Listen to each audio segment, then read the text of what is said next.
جب آپ لوگوں کے انکار کے بعد بھی اللہ پر یقین رکھتے ہیں تو پھر معجزے ہوتے ہیں، رکاوٹیں وسیلہ بن جاتی ہیں اور مقدر کی لکیریں بدل جاتی ہیں۔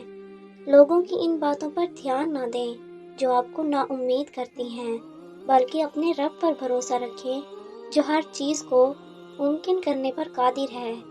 زندگی کئی ایسی راہوں مراحل سے گزار کر تمہیں تمہاری چاہت تک لاتی ہے، جن پر چلنے کے لیے تمہارا دل مطمئن نہیں ہوتا، تاکہ خوشی سے پہلے تم غم کی لذت جان سکو اور حاصل کی قدر کرنا سیکھ لو۔ تمہارے خیالات ہی تمہارا مقدر ہوتے ہیں۔ اچھا گمان رکھو گے تو وہ کام بھی ہو جائے گا جس کے ہونے کا تم گمان بھی نہیں کر سکتے، اور جب یہ سوچ کر مایوس ہو جاؤ گے کہ اب کچھ نہیں ہو سکتا تو وہ کام بھی ادھورا رہ جائے گا جو تمہاری نظر میں بے حد آسان ہے۔ رکو نہیں، جاری رکھو اس سفر کو، وہ خود سہارا بن جائے گا تمہارا اور کھول دے گا ساری راہیں، پھر راستہ کتنا ہی کیوں نہ دشوار ہو۔ تمہاری مانگی ہوئی دعا کے راستے تھوڑے مشکل ہوں گے، ہاں کبھی غم اور پریشانی کا بسیرا بھی ہوگا، مگر یقین کرو منزل تمہاری اس کا کن ہی ہوگی، تحفہ تمہارے رب کا معجزہ ہی ہوگا اور آنسو تمہارے خوشی کے ہی ہوں گے۔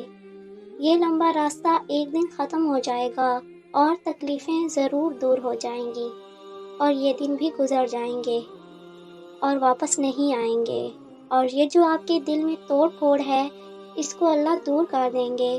اللہ پر بھروسہ رکھیں، بس غم نہ کرو، وہ لمحات دور نہیں جب موت سے ہوں گے، وہ خوشی کے لمحات دور نہیں جب اللہ تمہاری چاہی ہوئی چیز کو تمہارے نصیب کا حصہ بنا دے گا۔ جو اللہ نے تمہارے لیے لکھ دیا ہے وہ ہر حال میں تمہیں مل کر ہی رہے گا، پھر بھلے وہ راستے میں کھو ہی کیوں نہ جائے، مگر منزل پر پہنچ کر وہیں تمہارا مقدر ہوگا۔ وہ آنسوؤں کو خوشیوں میں بدل سکتا ہے، وہ اچانک بند دروازوں کو کھول سکتا ہے جو آپ نے کبھی سوچا بھی نہیں تھا کہ کھلے گا۔ آپ کا کام صرف اللہ پر بھروسہ کرنا ہے اور صبر کرنا ہے، انشاءاللہ معجزے ہی ہوں گے آپ کے لیے۔ شکریہ۔